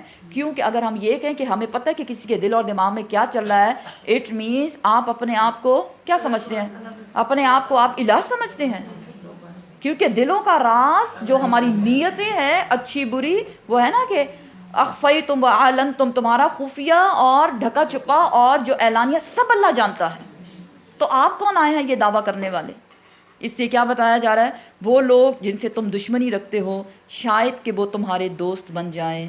کس بنیاد پر؟ دین کی بنیاد پر. شاید وہ ایمان لے آئیں. واللہ، اور اللہ سبحانہ و تعالی، قدیر، وہ قدرت رکھتا ہے. کس چیز کی قدرت؟ دشمنی کو دوستی میں بدلنے کی، نفرت کو محبت میں بدلنے کی. بالکل وہ اس بات پہ قدرت رکھتا ہے. واللہ، اور اللہ سبحانہ و تعالی، غفور الرحیم، بخشنے والا، رحم کرنے والا ہے. اس آیت سے کیا پتہ چلا؟ کہ دشمنی کبھی پرمننٹ نہیں ہوتی. ٹھیک ہے، وہ کسی بھی وقت دوستی میں بدل سکتی ہے. لا ینہاکم، نہیں وہ منع کرتا تم کو، اللہ سبحانہ و تعالی. اب یہاں ابھی تک ہم نے جتنی آیات پڑھی اس میں کیا تھا؟ ان سے دوستی نہ کرو، ان سے نہ کرو، ان سے نہ کرو، اور پھر ساتھ میں وجہ بھی بتا دی گئی کہ وجہ کیا ہے. اب یہاں اچھا پھر ذہن میں یہ آتا ہے، اچھا تو پھر کریں دوستی تو کس سے کریں؟ یہاں بتایا جا رہا ہے آپ کو اللہ سبحانہ و تعالیٰ آپ کو، تم کو منع نہیں کرتا، ان الذین، ان لوگوں سے کہ تم ان سے دوستی کرو. کون سے لوگ؟ لم، نہیں، یقاتلوکم، نہیں وہ جھگڑتے تم سے، فی الدین، دین کے بارے میں. وہ لوگ جو دین کے بارے میں آپ سے نہیں جھگڑتے، یعنی کہ ان کو دین سے کوئی دشمنی نہیں. کیونکہ پیچھے ہم نے کیا پڑھا؟ دوستی کا معیار کیا ہے؟ دین. اللہ تمہیں منع نہیں کرتا ایسے لوگوں سے کہ تم اس سے دوستی نہ کرو. کرو ان لوگوں سے دوستی جو تمہارے ساتھ دین کے بارے، تمہارے دین کے بیسیکلی دشمن نہیں ہے. ولم، اور نہیں، یخرجوکم، نہیں وہ نکالتے تم کو، من دیارکم، تمہارے گھروں سے. تمہارے گھروں سے بھی وہ نہیں نکالتے. ان یہ کہ اللہ تمہیں منع نہیں کرتا کس بات سے؟ ان یہ کہ تبروہم، یہ کہ تم ان سے نیکی کا سلوک کرو. وتقسطوا، اور یہ کہ تم ان کے ساتھ انصاف کرو، الیہم، ان کی طرف. کیا بتایا جا رہا ہے؟ دیکھیں ہم جہاں رہتے ہیں، کیا ہمیں یہاں مذہبی آزادی ہے؟ الحمدللہ، الحمدللہ رب العالمین. پورے یورپ میں اتنی آزادی کسی کنٹری میں نہیں جتنی یو کے میں اللہ نے ہمیں دی ہوئی ہے. اس پہ اللہ کا شکر ادا کیا کریں، نہ شکر نہ بنے، اللہ کا شکر ادا کیا کریں. جو بھی ہم پہن لیں، جیسے بھی ہم اپنے جا کے مسجدوں میں نمازیں پڑھیں، تراویح پڑھیں، کوئی پابندی نہیں ہے. الحمدللہ رب العالمین. ایسے لوگ جو تمہارے دین سے دشمنی نہیں رکھتے، ٹھیک ہے نا، دین کے احکامات جس کو آپ فالو کر رہے ہیں اس پہ وہ نکتہ چینی نہیں کرتے، وہ آپ کو یہاں سے نکلنے کو بھی نہیں کہتے کہ نکلو ادھر سے، یا تو ہماری طرح بن جاؤ، ہم اور یہ ایک لوگ ہیں، نہیں، یا تو ہماری طرح بن جاؤ یا یہاں سے نکل جاؤ. کہہ سکتے ہیں نا. اگر آپ کسی ایسے ایریا میں رہتے ہیں جہاں آپ کے دین پہ کوئی آبجیکشن نہیں، جہاں آپ کو آپ کے گھروں سے نہیں نکالا جا رہا دین کی وجہ سے، تو آپ ایسے لوگوں سے نیکی کا برتاؤ کریں اور انصاف کا برتاؤ کریں. ایک بہت بڑا سبق دیا جا رہا ہے، کیونکہ اکثر لوگ ہم کیا سمجھتے ہیں؟ ہم پہ حق جو ہے وہ مومن ہی کا ہے، بس جو مسلمان ہیں ان کے ساتھ اچھا سلوک کرو، اور ان لوگوں کو برا بھلا کہنا کہ بھئی یہ تو مسلمان ہی نہیں ہے، کون ہے ان کے بارے میں ہم سے پوچھ رہے، یہ تو اللہ ہی کو نہیں مانتے. کیا آپ جانتے ہیں مظلوم کی بد دعا یا اس کی آہ یا اس کی فریاد عرش پہ سنی جاتی ہے، بھلے نہ وہ اللہ کو ماننے والا ہو ہی نہ. تو پھر اللہ اس کی کیوں سنتا ہے؟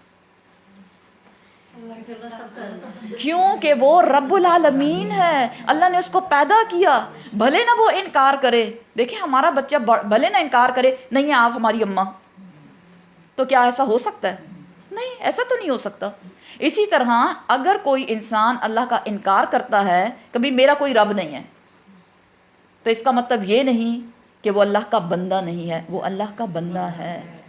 وہ لوگ جو تمہارے دین کو نقصان نہیں دیتے، جو تمہارے دین کے دشمن نہیں، جو تمہیں گھروں سے نہیں نکالتے، مینس تمہاری جان کے دشمن نہیں ہیں، ایسے لوگوں سے نیکی کا برتاؤ کرو اور انصاف کا عمل کرو۔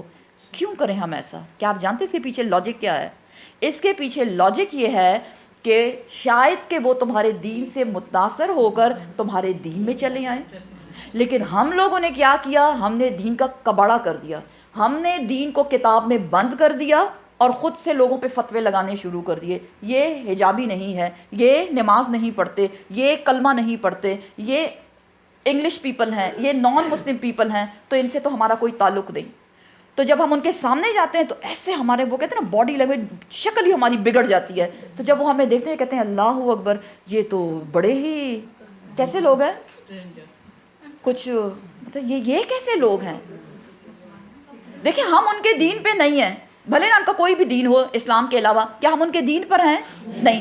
پھر بھی وہ ہمیں یہ نہیں کہتے ہمارے دین میں آؤ، پھر بھی وہ ہمارے دین کو برا بلا نہیں کہہ رہے، پھر بھی وہ ہمیں نقصان نہیں پہنچا رہے، لیکن ہم اپنی باڈی لینگویج سے صحیح وہ کہتے ہیں نا مارتے رہتے ہیں ان کو، آنکھوں کے تیر چلا چلا کے، اور ایسے کبھی ساتھ میں بیٹھے کا کبھی موقع بھی مل جائے کسی بس ٹرین میں تو ایسے ایسے عجیب عجیب کر کے ان کو دیکھتے کہ ہائے ہائے یہ کیا گندی چیز ہمارے ساتھ بیٹھ گئی ہے۔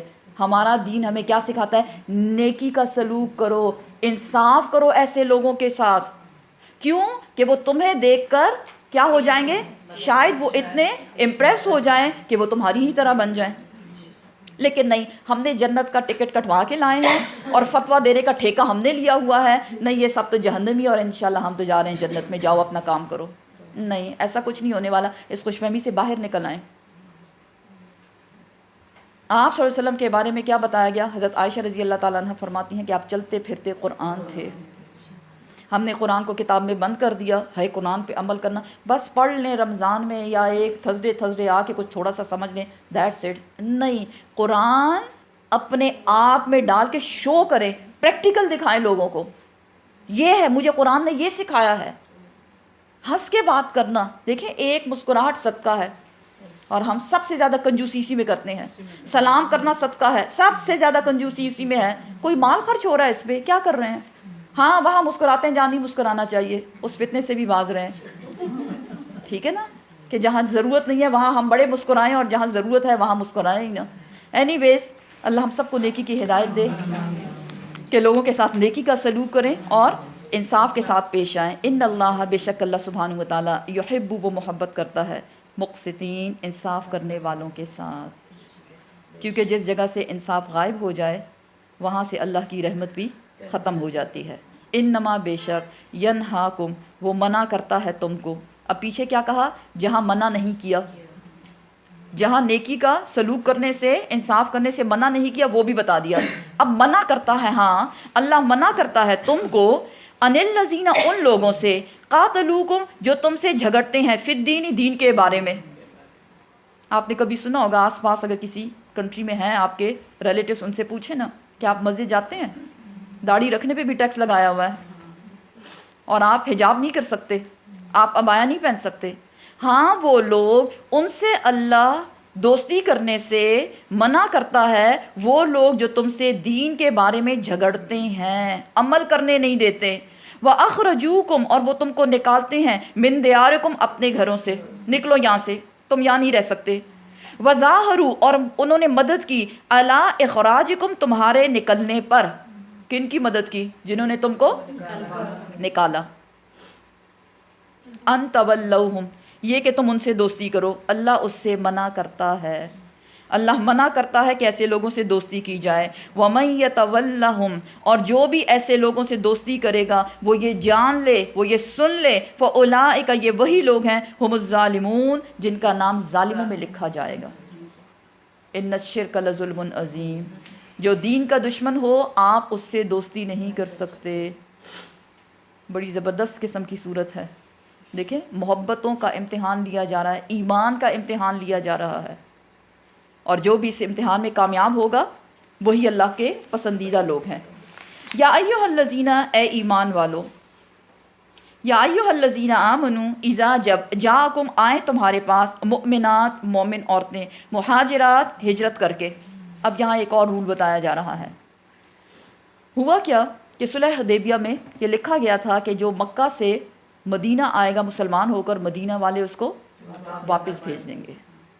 اب جو لوگ آتے رہے ان کو واپس لوگ بھیجتے رہے، لیکن اب مردوں کے علاوہ عورتوں کا آنا شروع ہو گیا۔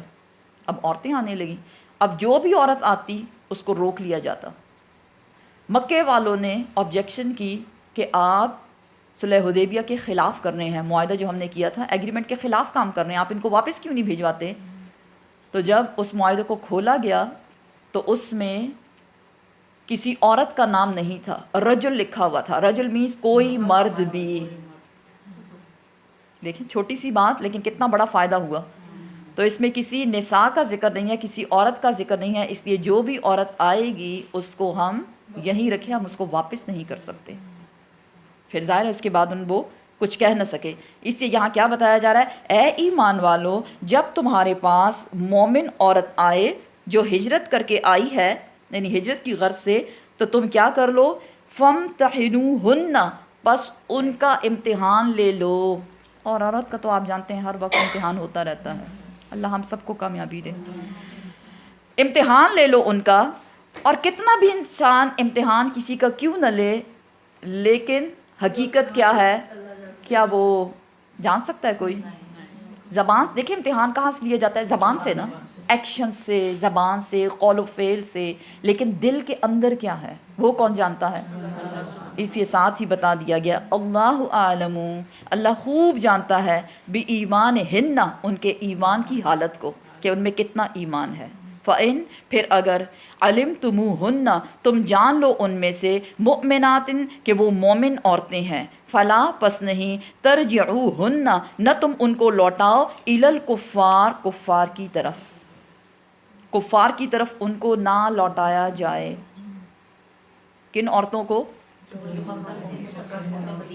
جی، ان کو واپس نہ بھجوانا کفار کی طرف۔ لا، نہیں، کیوں نہ بھجواؤ؟ اب ریزن بتایا جا رہا ہے۔ لا، نہیں، ہننا، وہ عورتیں، کون سی عورتیں؟ مہاجر مومنہ عورتیں، حلن، حلال ہیں، لہم، ان کے لیے، کن کے لیے؟ کافر شوہروں کے لیے۔ بات کو سمجھیں، یہاں بہت خاص بات بتائی جا رہی ہے۔ اب وہ عورتیں جو ایمان کی حالت میں مدینہ آ چکی، مدینے والے اس کو واپس مکہ نہیں بھجوائیں گے، کیونکہ یہ مومن عورت چونکہ ایمان لا چکے اس لیے وہ مومنہ ہے۔ مومنہ عورت کافر شوہر کے لیے نہیں ہے۔ تو طلاق تو اس نے دی نہیں، وہ کہتے ہیں نا طلاق دی، میں طلاق دیتا ہوں، میں طلاق دیتا ہوں جیسے ہوتا ہے، تو پھر کیا؟ آٹومیٹیکلی ان کی طلاق ہو گئی، نکاح ختم ہو چکا۔ اس لیے کلیئر الفاظ میں بتا دیا گیا ہے کیا؟ لہن حل لہم، نہیں ہے وہ مومن عورتیں ان کافر مردوں کے لیے حلال، ولا، اور نہ، ہم وہ، یحلون، وہ کافر مرد حلال ہیں، لہن، ان مومن عورتوں کے لیے۔ یعنی دونوں طرح سے بتا دیا گیا تاکہ بات پراپرلی کلیئر ہو جائے۔ مومن عورت کافر مرد، کافر شوہر کے لیے حلال نہیں، ایک تو اس طرح سے بتا دیا گیا۔ اب الٹا کر کے پھر بتایا گیا کہ جو کافر مرد ہیں وہ مومن عورتوں کے لیے حلال نہیں، اٹ مینس نکاح ختم ہو چکا۔ وآتوہم، اور دے دو ان کو، ماں جو انفقو، جو انہوں نے خرچ کیا، جو انہوں نے خرچ کیا وہ ان کو دے دو۔ کنہوں نے خرچ کیا؟ وہ جو کافر شوہر تھے، انہوں نے اپنی بیویوں کو کے ساتھ جب نکاح کیا تھا اس وقت، سمجھ رہے ہیں نا بات کو؟ تو نکاح کے بعد کیا دیا جاتا ہے؟ مہر، مہر کی طرف اشارہ ہے۔ دیکھیں مہر پہ بھی کتنا زور دیا جا رہا ہے کہ وہ جو کافر مرد ان کے ساتھ نکاح کیا تھا ان بیویوں کے ساتھ، اس وقت جو مہر دیا گیا تھا اب تم وہ مہر ان کو دو گے، کیونکہ عورتیں اب تمہارے پاس آ گئی ہیں۔ اس کا مطلب یہ نہیں کہ عورتیں تمہارے پاس آ گئی اب تم رکھ لو، تمہاری بیویاں ہو گئی ہیں، نہیں، اس کا ایک طریقہ ہے۔ طریقہ کیا بتایا جا رہا ہے؟ ولا، اور نہیں، جناح، کوئی گناہ، علیکم، تم پر، ان، یہ کہ، تنکحوہن، یہ کہ تم ان سے نکاح کر لو۔ اب مومن مردوں پر کو اجازت دی جا رہی ہے کس بات کی؟ وہ مومنہ عورت جو ہجرت کر کے تمہارے پاس آئی ہے، تم نے اس کا امتحان لیا کہ ہاں وہ مومنہ ہے، تو اوکے، ان سے تم نکاح کر سکتے ہو۔ اب یہ امتحان کیسے لیا جاتا تھا؟ یہ بڑی انٹرسٹنگ بات ہے کہ امتحان کے طور پر اس عورت سے قسم لی جاتی تھی اور وہ قسم کھاتی تھی. قسم میں پہلا جو بات وہ بتاتی تھی وہ یہی کہتی تھی کہ میں قسم کھاتی ہوں اس اللہ کی جو ایک اکیلا ہے، یعنی سب سے پہلے اللہ پر ایمان، توحید کی طرف اشارہ ہے. میں قسم کھاتی ہوں اس اللہ کی جو ایک اکیلا ہے کہ میں اپنے شوہر سے لڑ کے نہیں آئی. ٹھیک ہے، نمبر 1. نمبر 2، میں قسم کھاتی ہوں اس اللہ کی جو ایک اکیلا ہے، میں دنیا کی خواہش میں یہاں نہیں آئی کہ مکہ میں تو بڑی گرمی ہے تو مدینہ کی کھجوریں بڑی میٹھی ہیں تو وائی ناٹ جا کے وہاں کے امیگرنٹس بن جائیں. دنیا کی خواہش میں نہیں آئی. اور تیسری بات وہ جو بتاتی تھی وہ یہ کہ میں قسم کھاتی ہوں اس اللہ کی جو ایک اکیلا ہے، میں اللہ اور اس کے رسول کی محبت میں یہاں آئی ہوں. دیکھ لیں، ہوتا نا میاں بیوی کی لڑائی ہو جائے تو عورت چھوڑ جائے کہ میں گئی، لیکن وہ غصے والی حالت، پھر جب وہ کام ہو جاتی ہے تو پھر وہ کیا چاہتی ہے؟ واپس جائے، پھر وہ محبت جاگتی ہے. تو یہاں کیا بتایا جا رہا ہے؟ میں شوہر سے لڑ کے نہیں آئی، وہ والی بات نہیں ہے، اور نہ ہی میں یہاں کی سہولتیں حاصل کرنے کے لیے آئی ہوں کہ یہاں زندگی تھوڑی ریلیکس گزرے گی، بلکہ میں کیوں آئی ہوں؟ صرف اور صرف اللہ اور اس کی رسول کی محبت میں، میز دین کی محبت. وہی بات، دین سے وابستہ رہنا.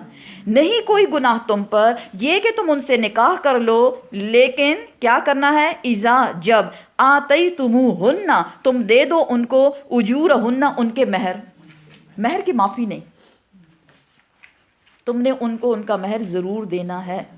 کون سا شوہر دے رہا ہے؟ مومن شوہر جو شادی کر رہا ہے مہاجر مومنہ عورت سے. ولا اور نہ تم سکو، نہ تم روکے رکھو. بعصم القوافر، بعصم مینز نکاح میں بند رکھنا، قوافر کافر عورتوں کو.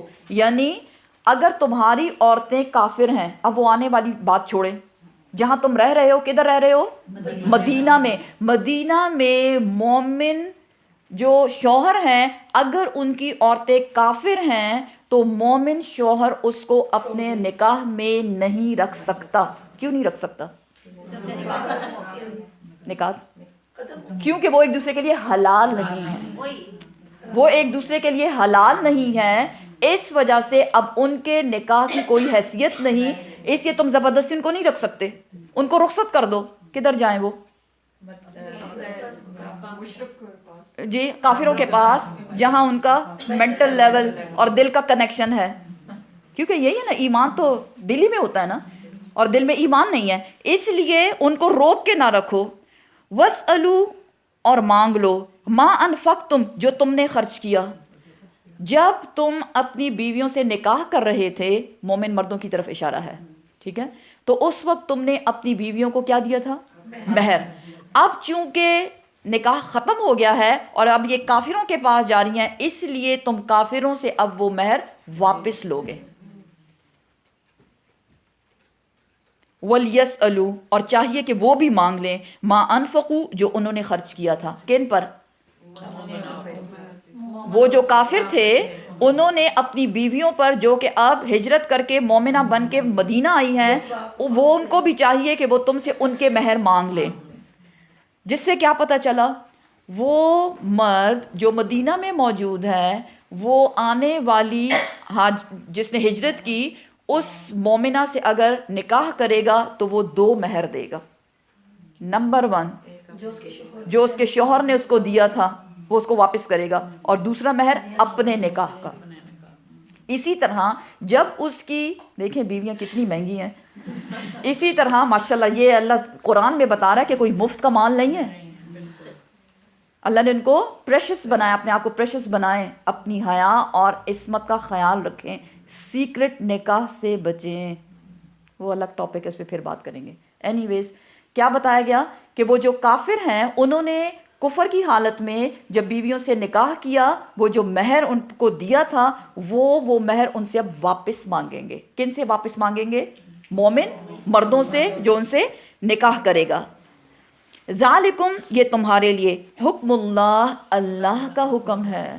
یہ قانون کسی نبی نے نہیں بنایا، کسی عالم نے نہیں بنایا. یہ حکم کس کا ہے؟ قانون اللہ سبحانہ و تعالیٰ کا ہے. یحکم بینکم، اس لیے اس حکم کے مطابق آپس میں فیصلے کرو. واللہ، اور اللہ سبحانہ و تعالیٰ علیم، خوب جانتا ہے، ہر چیز جانتا ہے، حکیم، اور حکمت والا ہے. کہ اس میں حکمت کیا ہے؟ دو کافر ایک ساتھ رہ سکتے ہیں، لیکن ایک مومن بیوی اور ایک کافر مرد ایک ساتھ نہیں رہ سکتے، ان کا نکاح ویلڈ ہے ہی نہیں. اس لیے اس کا مطلب کیا ہے کہ اگر کوئی مسلمان کسی نان مسلم سے شادی کرنا چاہے تو وہ کیا کرے گا؟ اس کو پہلے کہے گا کہ وہ ایمان لے کر آئے، کیونکہ اس قسم کے کیسز بڑے آتے رہتے ہیں. وہ نا فلاں بھی مینٹلی ریڈی نہیں ہے، لیکن آپ مینٹلی ریڈی ہیں کہ اس سے نکاح کر لیں اور اپنی آخرت کو تباہ و برباد کر لیں. اس کی اجازت نہیں ہے، پہلے اس کو مینٹلی ریڈی کریں. اچھی بات ہے اگر وہ ریورٹ ہے یا کانورٹ ہے تو اچھی بات ہے، بہت اچھی بات ہے. تو اس کو پہلے مسلمان کروانا ہے، اس کے بعد اس سے نکاح کیا جائے. وَإِنْ، اور اگر فَاتَاكُمْ، چلا جائے تم سے، شیئن، کوئی چیز، من ازواجکم، تمہاری بیویوں میں سے، الی الکفار، کفار کی طرف. اگر کوئی چیز تمہارے ہاتھ سے چلی جائے تمہاری بیویوں میں سے کفار کی طرف، مینز وہ جو تم نے مہر کی رقم اپنی بیوی کو دی تھی جب وہ مطلب اس وقت ایمان لانے سے پہلے والی کی بات ہو رہی ہے، لیکن اب مرد ایمان لے آیا ہے، عورت نہیں لے کر آئی، تو وہ عورت اب چلی گئی ہے کفار کی طرف. تو نقصان کیا ہوا؟ دو نقصان. ایک نقصان ہاں مال کا، مال بھی چلا گیا، اور دوسرا نقصان بیوی بھی چلی گئی ہے. اللہ سبحانہ و تعالیٰ فرماتے ہیں فَعَاقَبْتُمْ، اب تمہاری باری آئی. فَعَاقَبْتُمْ کے دو میننگ ہے. جب تمہارے پاس مال غنیمت آئے، 1. نمبر 2، اب تمہاری باری آئی کہ اب تمہیں کیا کرنا ہے، تو پھر تم کیا کرو؟ فَآتُوا، پس دے دو، الَّذِينَ، ان لوگوں کے، ذَهَبَتْ چلی گئی ہیں، ازواجہم، ان کی بیویاں، مثلا، مانند اس کے، ماں جو، انفقو، جو انہوں نے خرچ کیا. اب ہوا کیا کہ ظاہر ہے کلیئر کٹ کہہ دیا گیا کہ یہ اللہ کا حکم ہے، اللہ کے قانون کی پابندی کرنی ہے. جو مومن مرد تھے اور انہوں نے ہاجرہ مومنہ سے شادی کی، جو ہجرت کر کے عورت آئی، تو انہوں نے کیا کیا؟ ایک مہر اس کو دیا اور ایک مہر کافر شوہر کو دے دیا، کیونکہ اللہ کا حکم تھا. اب یہی حکم چونکہ کفار کے لیے تھا، لیکن کافر چونکہ اللہ ہی کو نہیں مانتے تو اللہ کا قانون کہاں سے مانیں گے؟ تو اٹ مینز مومن کو تو نقصان ہو گیا. اس نقصان سے بچنے کے لیے کیا بتایا جا رہا ہے کہ فَآقَبْتُمْ، جب تمہاری باری آئے، یعنی جب تمہارے پاس مال غنیمت آئے، تو اس مال غنیمت میں سے وہ عورتیں جو مومن شوہروں کو چھوڑ کر کفار کے پاس چلی گئی ہیں اور کفار نے ان کا مہر مومن مرد کو لوٹایا نہیں ہے، تو وہ جو مہر کی قیمت ہے، جتنی رقم ہے جو بھی اس نے دیا تھا یا خرچ کیا تھا، وہ مال غنیمت سے اٹھا کے مومن کو دیا جائے. یہ ہے اللہ کا انصاف. اس کو کہتے ہیں انصاف کرنا. بات سمجھ آئی؟ ہونا تو یہ چاہیے تھا کہ وہ دیتے، لیکن وہ تو ہم مانتے ہی نہیں ہیں. تم کون آئے ہو لو ہم سے، کیسے لوگے؟ تو یہاں کیا بتا دیا گیا کہ مال غنیمت سے ان کے اس کو نقصان کو پورا کیا جائے گا. وَاتَّقُوا اللَّهَ، ڈرو اللہ سے، الَّذِي، وہ ذات، انتم، تم ہو، بہی، اس پر، مؤمنون، ایمان لانے والے. جو اللہ سے ڈرے گا، اس پہ ایمان لائے گا، وہی اللہ کے قانون کو کیا کرے گا؟ اللہ کے قانون کو فالو کرے گا. یا ایہا النبی، اے نبی صلی اللہ علیہ وآلہ وسلم، اذا، جب، جاءکا، آئے تیرے پاس، المؤمنات، مومن عورتیں.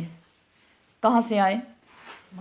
جی، اب پھر وہی بات ہو رہی ہے کہ اے محمد صلی اللہ علیہ وسلم، جب آپ کے پاس مکہ سے کوئی عورت ہجرت کر کے ایمان کی حالت میں آئے تو آپ کیا کریں؟ یبایعنک، یہ کہ آپ ان سے بیعت لے لیں، علی، اس بات پر. اب بیعت لینا کیا ہے؟ وعدہ لینا. ٹھیک ہے، وعدہ لینا. آپ صلی اللہ علیہ وسلم نے کسی عورت کا ہاتھ اپنے ہاتھ پہ کبھی نہیں لیا. یہ بات یاد رکھیں.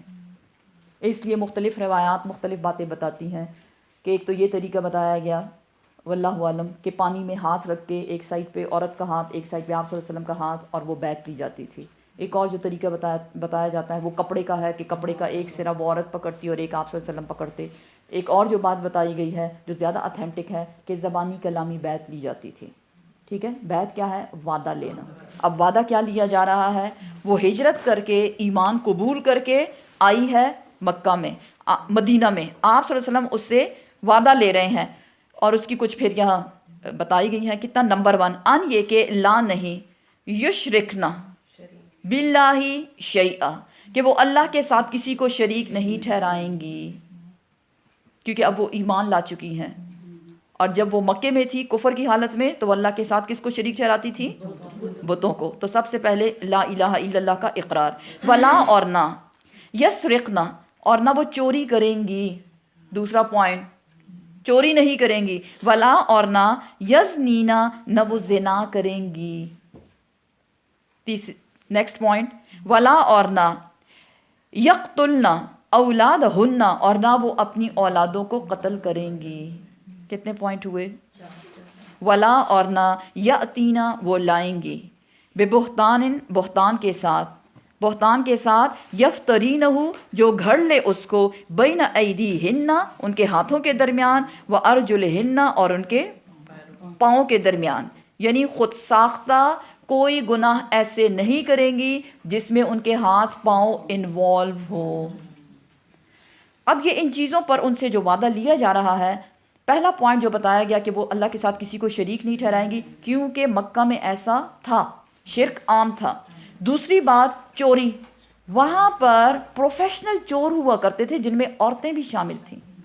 زنا سے منع کیا جا رہا ہے، زنا ایک پروفیشن تھا اس وقت کا مکہ میں، کوئی اس پہ شرم حیا، کوئی حد جاری کرنا کچھ بھی نہیں تھا۔ پھر اس زنا کے عوض جو عورتیں پریگننٹ ہو جایا کرتی تھیں تو وہ پھر اپنی اولادوں کو ایبورٹ کیا کرتی تھیں، تو یہاں کیا بتایا جا رہا ہے؟ وہ اولادوں کو قتل بھی نہیں کریں گی، مزید کوئی بھی خود ساختہ ایسا گناہ نہیں کریں گی جس میں ان کے ہاتھ پاؤں انوالو ہوں، جس سے کیا پتہ چلا کہ ایمان لانے کے بعد، شرک کی تردید کے بعد، انسان اپنے آپ کو سنوارے، اپنے آپ کو کلین آؤٹ کرے، کلینس کرنا ہے، ساری چیزیں نکالنی ہے، وہ چیزیں، کیونکہ یہ سارے گناہ مکہ کے معاشرے میں اتنے عام تھے کہ گناہ تھے ہی نہیں۔ دیکھیں چوری پیشہ ہونا، استغفر اللہ، یا زنا پیشہ ہونا، تو یہ سب کیا ہے؟ جو چیزیں پیشہ بن جائیں، پروفیشن بن جائیں، وہ بری لگتی ہیں؟ وہ تو بری نہیں ہے، کیونکہ اس سے وہ اپنی روزی روٹی کمایا کرتے تھے۔ تو یہاں کیا بتایا جا رہا ہے کہ ایمان لانے کے بعد سب سے پہلے جو برائیاں تھیں ان کو ختم کر دیا جائے، ولا اور نہ یعصینکا اور نہ وہ نافرمانی کریں گی آپ کی، آپ صلی اللہ علیہ وسلم کی، فی معروف کسی معروف میں، شریعت میں، بیسیکلی اللہ کے احکامات میں، کیونکہ آپ صلی اللہ علیہ وسلم لوگوں تک کیا پہنچایا؟ اللہ کے احکامات، ان احکامات میں وہ کسی قسم کی نافرمانی نہیں کریں گی۔ فبایعہن اور وہ کیا کریں گی؟ فبایعہن اقرار کرتی ہیں اس بات کی، یعنی وہ وعدہ کر لیں اس بات کا کہ شریعت کے مطابق جو احکامات ہیں وہ اس پہ عمل کریں گی، نافرمانی نہیں کریں گی۔ وَاسْتَغْفِرْ لَهُنَّ اور اے محمد صلی اللہ علیہ وسلم ان کے لیے استغفار کی دعا کیجئے۔ سبحان اللہ، یعنی نبی کے پاس ایسی لوگوں کا آنا جو اتنی گندگی میں تھے، لیکن جب وہ ایمان لے آئے تو اللہ سبحانہ وتعالی نے ان کا وہ سب کچھ گندگی صاف کر دی، ڈیلیٹ ہو گیا سب کچھ۔ ایمان لانے کے بعد سارے گناہ معاف ہو جاتے ہیں، اور اس شخص کی مثال ایسی ہوتی ہے جیسے وہ نیولی بورن بیبی ہو۔ تو اس لیے اگر آپ کسی کو اچھا ہوتے ہوئے دیکھ رہے ہوں تو ہم کیا کہتے ہیں؟ 900 چوہے کھا کے بلی حج کو چلی۔ استغفر اللہ، اللہ ہم سب کو نیکی کی ہدایت دے۔ دیکھیں قرآن کی آیات کو اپنے ساتھ جوڑیں گے تو تبھی ہمیں کچھ ملے گا نا، کیونکہ یہاں آ کے ہم یہ نہیں کہ بس اچھے اچھے قصے سن رہے ہیں اور بات ختم ہو رہی ہے، نہیں، کیا ہے مجھ میں، کون سی ایسی چیز ہے جو میری غلط ہے، میں نے اس کو ٹھیک کرنا ہے، اپنے آپ کو فکس کرنا ہے ہم نے۔ تو یہاں کیا بتایا جا رہا ہے؟ ان کے لیے استغفار کی دعا کریں اللہ سبحانہ وتعالیٰ سے۔ ان اللہ بے شک اللہ سبحانہ وتعالیٰ غفور بخشنے والا ہے اور رحیم رحم کرنے والا ہے۔ اگر اللہ ہی گناہ معاف کرنے والا ہے تو ہم کون ہیں دوسروں کو پکڑنے والے؟ یا ایھا الذین آمنو اے ایمان والو، لا نہ تتولوا نہ تم دوستی کرو، قوما اس قوم سے، غضب اللہ علیہم جن پر اللہ نے غضب کیا، غیر المغضوب علیہم ولا الضالین۔ کیا بتایا جا رہا ہے؟ وہ لوگ جنہوں نے اللہ کو غضبناک کر دیا، اللہ کو غصہ دلایا، کون لوگ ہیں جو اللہ کو غصہ دلاتے ہیں؟ یا اللہ کو غصہ کب آتا ہے؟ جب اللہ کے سب سے زیادہ غصہ جو ہے وہ شرک پر ہے. اس لیے اللہ سبحانہ و تعالیٰ شرک کے سوا جو چاہے معاف کر، لیکن شرک کی معافی ہے ہی نہیں. قرآن بتاتا ہے کہ آسمان پھٹ پڑے، زمین شق ہو جائے، پہاڑ چلنے لگے جب انسان اللہ کے ساتھ کسی کو شریک ٹھہراتا ہے. اللہ کو اتنا زیادہ غصہ آتا ہے. تو وہ لوگ جو اللہ کو غصہ دلاتے ہیں ان سے دوستی نہ کرو. کیوں؟ کیونکہ پھر تمہارا انسان دوستی کس سے کرتا ہے؟ جی، جو ایک جیسے عمل رکھنے والے، ایک جیسا انٹرسٹ رکھنے والے ہوں. تو کبھی اوور کانفیڈنٹ نہ بنے کہ بھئی ہم نے تو، ہماری بڑی زبردست تربیت ہوئی ہے اور ہمارا ایمان کا لیول تو بڑا ہائی ہے، ہم تو جس سے بھی دوستی کر لیں مجھے فرق ہی نہیں پڑتا. فرق پڑتا ہے. ٹھیک ہے نا؟ کیونکہ ایمان کا لیول جو ہے وہ بھی اوپر نیچے، اپ اینڈ ڈاؤن اس طرح سے ہوتا ہے. تو آپ کے ایمان کا لیول کب اپ ہوتا ہے؟ تھرسڈے کو ایمان کا لیول اپ، لیکن پھر فرائیڈے کو تھوڑا کم اور کم اور پھر وینسڈے تک تو لگتا ہے ختم ہی ہو گیا ہے. اللہ اکبر. اللہ ہم سب کو نیکی کی ہدایت دے. نہ تم دوستی کرو ایسے لوگوں سے جنہوں نے اللہ کو غصہ دلایا، اللہ ان پہ غضبناک ہوا. قد تحقیق یئسوا، وہ نا امید ہو گئے ہیں، من الآخرہ، آخرت سے. ان کو آخرت کی کوئی امید نہیں، اس لیے ان کی ساری کوششیں دنیا ہی دنیا ہے. اس لیے دنیا میں وہ سب کچھ کرتے ہیں جو اللہ کا ناپسندیدہ ہے اور اللہ ان پہ غضبناک ہوتا ہے. کما، جیسا کہ یئس الکفار، جیسے کہ کافر نا امید ہو چکے ہیں، من اصحاب القبور، قبروں میں رہنے والوں سے. کیا اس کا مطلب کیا بنا؟ جی، کافر اس بات سے نا امید ہو چکے ہیں کہ جب وہ قبروں میں جائیں گے مرنے کے بعد تو کون ہے جو ان کو دوبارہ اٹھائے گا؟ اٹھانے والا ہے کوئی؟ بے شک اللہ سبحانہ و تعالیٰ ہم سب کو پھر سے اٹھائے گا. تو ایسے لوگوں سے بھی دوستی نہ کرو جو اللہ کی ناپسند کے کام کرتے ہیں. صدق اللہ العظیم. سبحان ربک رب العزۃ عما یصفون وسلام علی المرسلین والحمد للہ رب العالمین.